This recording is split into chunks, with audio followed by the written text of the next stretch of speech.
So hello dear students, in this video we are going to discuss about TY BAF objective questions जो कि 15 marks के लिए पूछा जाता है। एक रिक्वेस्ट आया था कि बीकॉम का वीडियो बनाओ, वैसे बनाया जैसे वैसे बैफ का वीडियो भी बना दो। तो quickly we are going to discuss important objective questions जो 2018, 19, 22 एंड 23 के क्वेश्चन में पेपर में पूछा था। तो 4 वीडियोस बनाऊंगा अलग अलग, एक बनाओगे तो बोर हो जाएगा। सो 18 का अलग, 19, 22 एंड 23 का। तो चारों वीडियोस देखना, रिपीट मोड पे देखोगे, ओके सॉरी फास्ट मोड पे देखोगे तो आराम से एक 10-15 मिनट में आपका सभी ऑब्जेक्टिव्स कवर हो जाएगा। So without wasting time let's begin. यहाँ पे आप लोग क्वेश्चन देख रहे हो, ओके ऊपर लिखा हुआ है, आप लोग देख सकते हो any 8 questions you have to attempt. 10 question आपको दिया जाएगा, लिखा है ऊपर। 75 मार्क्स का पेपर होगा, ठीक है। तो 15 मार्क्स का ऑब्जेक्टिव है। एनी 8 आपके लिए लिखा है, बट एनी 8 नहीं, आपको 10 का 10 लिखना है। जो राइट होगा उसको मार्क्स मिल जाएगा, ठीक है, ध्यान में रखना। So let's begin. 2018 का ये क्वेश्चन पेपर है।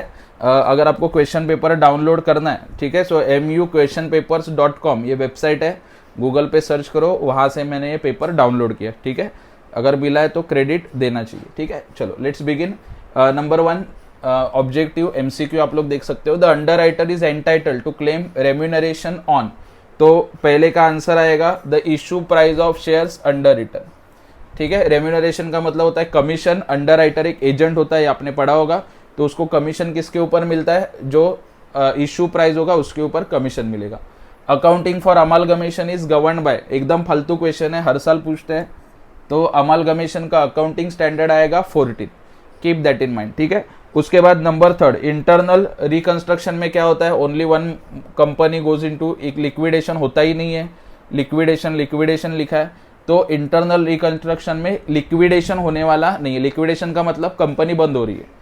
इंटरनल रिकंस्ट्रक्शन में हम लोग क्या करते हैं? जो कंपनी बंद हो रही है उसको बंद होने से बचाते हैं, ठीक है। सो इसका आंसर आएगा नो कंपनी इज लिक्विडेटेड, कोई भी कंपनी का लिक्विडेशन होने वाला नहीं है। Next point is amount of calls in advance is treated as. Calls in advance का मतलब क्या होता है? पहले ही पैसा ले लिया, so it is liability of company, तो उसको हम लोग बोलेंगे unsecured creditors, okay, unsecured creditors में आएगा। Number 5 interest on debenture and unsecured loan is payable up to the date of actual payment, okay, if the company is solvent.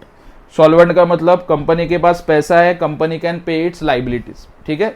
So these are first 5 questions MCQ का, जिसका मैंने answer आपके लिए सामने लिखा हुआ है, ठीक है। नाउ रिमेनिंग 5 क्वेश्चंस हम लोग देख लेते हैं थोड़ा सा क्विकली। सो 6 एंड 7 नंबर देखेंगे हम लोग, 5 एक साथ नहीं आ रहे नेक्स्ट पेज पे। सो नंबर 6 का आंसर देखो, marked application refers to. Mark का मतलब क्या होता है? जिस एप्लीकेशन के ऊपर स्टैंप लगा होगा that is called as marked application. तो first one is the answer, applications bearing the stamp of the underwriters, okay. Particular underwriter का स्टैंप होता है उसके ऊपर। Buyback must be completed within dash months from the date of passing the resolution 12 months. 12 months के जगह पे कभी कभी 1 ईयर ऐसा भी ऑप्शन देते हैं। So 12 months is equal to 1 year, दोनों आंसर राइट है। सो 6 एंड 7 भी हम लोगों ने डिस्कस कर लिया। अभी बाकी के 3 नेक्स्ट पेज पे वो एक साथ हम लोग डिस्कस कर देते हैं। 8, 9 एंड 10 देखो, the assets which is not taken under the net asset method of calculating purchase consideration is. कौन सा एसेट आप नहीं लेते? लूज टूल्स हम लोग लेते हैं, बिल्स रिसीवेबल लेते हैं, अमलगमेशन की बात चल रही है, मशीनरी भी हम लोग लेते हैं, शेयर इश्यू एक्सपेंस हम लोग नहीं लेते, बिकॉज ये क्या है आपका मिसलेनियस एक्सपेंडिचर, या फिर इसका दूसरा नाम क्या होता है? Fictitious asset, okay. ये पढ़ा रहेगा तो पता रहेगा, फिक्टिशियस एसेट से तो ये हम लोग नहीं लेते, ओके। उसके बाद capital redemption reserve can be utilise for, कहाँ पे यूज कर सकते हो? Issue of fully paid bonus shares. Bonus shares देने के लिए आप लोग ये CRR यूज कर सकते हो, पढ़ा होगा बायबैक तो आपको पता रहेगा। For capital reduction under internal reconstruction authorisation approval is required from. किसको पूछना पड़ेगा आपको अगर इंटरनल रिकंस्ट्रक्शन करना है तो? सो सबको पूछना पड़ता है, शेयर होल्डर्स को भी पूछोगे, आर्टिकल्स ऑफ एसोसिएशन का भी परमिशन होना चाहिए, जो कंपनी का इंपॉर्टेंट डॉक्यूमेंट होता है, ट्रिब्यूनल। तो इसका आंसर क्या आएगा? All of the above. So this is your right answer, all of the above, because तीनों राइट है। सो ये हो गया आपका MCQ कंप्लीट 10 का 10, 10 का 10 लिखोगे, जो राइट होगा उसका आपको मार्क्स मिल जाएगा। सिर्फ 8 ही लिख के मत आ जाओ, ठीक है। चलो नेक्स्ट ट्रू और फॉल्स भी डिस्कस कर देते हैं हम लोग, जो अगला पार्ट है। एक साथ में ले लेता हूँ, मतलब एक साथ देखने में आसानी होगी आपको। Okay, as you can see on screen, true और false we are going to discuss of 2018। State whether given statements are true और false. Number 1, a company is allowed to convert fully paid shares into stock. तो fully paid shares को stock में convert कर सकते हो क्या? तो answer is yes, true. The balance is security premium account can not be transferred to capital reduction account. So इसका answer आएगा फॉल्स। ओके, CRR बना सकते हैं ना हम लोग, क्रिएट कर सकते हैं आउट ऑफ सिक्योरिटीज प्रीमियम, तो कैन नॉट बोला है, इसके लिए फॉल्स आएगा, ठीक है, because we can transfer it to CRR, ठीक है। Next part is buyback of security is governed by section 68 of companies act, so this is true.